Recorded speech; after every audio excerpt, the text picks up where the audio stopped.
नमस्कार मैत्रिणींनो. सकाळची इतकी धावपळीची वेळ असते. एका बाजूला पोळ्या करायच्या असतात, एका बाजूला नाश्ता करायचा असतो आणि एका बाजूला भाजी करायची असते. तर आज आपण अगदी झटपट अशी भाजी बघणार आहोत. तर माझ्याकडे तर माझी माझ्याकडे 2 वांगे होते, 2-3 वांगे होते आणि 2-3 बटाटे होते. तर ह्या 2च उरलेल्या होत्या. तर आपण हुबे वांगे चिरून घेतलेले आहेत, बटाटेसुद्धा असे हुबे चिरून घेतलेले आहेत आणि पाण्यात बुडवून ठेवलेले आहेत. ते 5-1 मिनिटं पाण्यात बुडवून ठेवलेलं आहे. त्याच्यानंतर आपण आज कुकरमध्येच भाजी करणार आहोत. इथे गॅसवर कुकर ठेवलेला होता आणि त्याच्यात आपण थोडंसं तेल टाकलं आणि थोडंसं लसूण टाकला. तेल टाकून आणि थोडंसं लसूण माझ्याकडनं थोडंसं आज जास्तच तेल झालं होतं भाजीला घाईगर्दीमध्ये. तर इथे सकाळची खूप धावपळीची वेळ असते, डबे द्यायचे असतात. त्याच्यामुळे तर आज आपण इथे वांगा बटाटा अशी ही मसाल्याची भाजी बघणार आहोत. तर आपण इथे कुकरमध्ये तेल टाकलेलं आहे. थोडासा लसूण आपण लसूण थोडासा बारीकच खलबत्त्यात बारीक काढून आणि टाकलेला होता. तर इकडे तापलेला कुकर होता आणि लसूण टाकून लसूण छान असा करपू दिला. त्याच्यानंतर थोडंसं जिरं टाकलेलं आहे. जिरं टाकल्यानंतर आपण याच्यावर ते थोडंसं असं करपू दिलेलं आहे.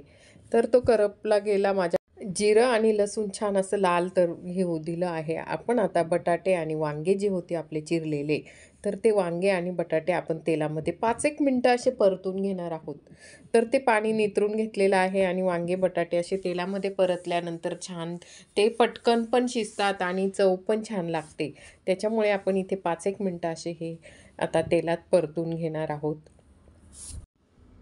आणि मला उचटणी म्हणजे पळी सापडत नव्हती आणि पटकन मला उचटणी सापडली आणि तिच्याने असं आपण आता इथे परतून घेतलेलं आहे. थोडंसं परतत आहोत. असं 2-1 मिनटं असं परतून घेतल्याने काय होतं, की ती मसाले आपले तेलामध्ये छान परतल्यामुळे पटकन शिजून जात असतात. त्याच्यानंतर आपण याच्यात तिथे ना आपण अगदी घरातले मसाले वापरणार आहोत आणि अगदी अशा पद्धतीने तुम्ही भाजी करून बघा. इतकी सुंदर चव लागते तिची. तर सूनबाई म्हणे, "थोडीशी तिखट करा आई भाजी." तर आपण इथे लाल मसाला वापरलेला आहे. 2 चमचे लाल मसाला, काळा मसाला. आपल्या आवडीप्रमाणे तिखट, मीठ वापरू शकतात. आपल्याला जे वापरायचं त्याच्यामध्ये आलं, आल्याची जरी पेस्ट टाकली तरी छान येते. पण मी इथे आल्याचा वापर केला नाही. मी फक्त लसणाचीच पेस्ट लसूणच तो पण काढून वापरलेला आहे. आणि आपल्याला जे लागतात, मी लाल 2 चमचे मसाला टाकला, काळा 2 चमचे, घरी दळलेला मसाला आणि थोडीशी अर्धा चमचा हळद टाकली. तर असं 5-1 मिनिटं परत आपण इथे परतून घेतलेलं आहे. छान कुकर असा गरम झालेला आहे. एका ग्लासामध्ये गरम कोमट पाणी करून घेतलेलं आहे आणि ते आता आपल्याला थोडंसं आपलं इथलं जे आपला जो मसाला परतू देणार आहोत, असा आपण 1-2 मिनिटं असे मसाला परतल्यानंतर तर बघा इथे असं छान असं मसाला परतला गेलेला आहे आणि मसाला परतल्यानंतर आपल्याला त्याच्यात थोडंसं कोमट पाणी टाकायचं आहे. तर पाणी टाकायच्या आधी मी थोडेसे शेंगदाणे घेतले होते आणि ते बारीक भाजून घेतले होते आणि मिक्सरमधून बारीक करून आणि तो शेंगदाण्याचा 3 चमचे कूट टाकलेला आहे. तर तो कूटसुद्धा आपण परतून घेणार आहोत आणि मग त्याच्यात आपल्याला वाटलं तर तोसुद्धा असं छान असा परतून घेणार आहोत आणि मग पाणी टाकणार आहोत. कोमट थोडंसं पाणी अर्धा ग्लास आपल्याला जितका रस्सा लागतो तेवढं. कारण मला डब्याला भाज्या द्यायच्या होत्या त्याच्यामुळे मला कोरडीच भाजी लागत होती. त्याच्यानंतर आपण इथे मीठ टाकून घेतलेलं आहे आणि तोपर्यंत गॅस मंदच केलेला आहे.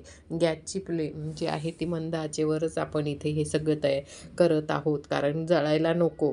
तर हे बघा अशा पद्धतीने आपण इथे छान अशी ही भाजीला पूर्ण तयार झाली आणि इथे थोडंसं कोमट पाणी आपल्याला जेवढं लागतं अर्धा ग्लास मी पाणी टाकलेलं आहे. तुम्हाला जर रस्सा भाजी करायची असेल तर खूप सुंदर अशा पद्धतीने ही रस्सा भाजीसुद्धा होऊ शकते. तर मी इथे अर्धाच ग्लास पाणी वापरलेलं आहे आणि अगदी 2 शिट्ट्या अगदी म्हणजे झटकन तुम्हाला जर पटकन भाजी पाहिजेल असेल तर कमी पाणी टाका. तुम्हाला डब्यासाठी अगदी 1 शिट्टी झाली तरी चालेल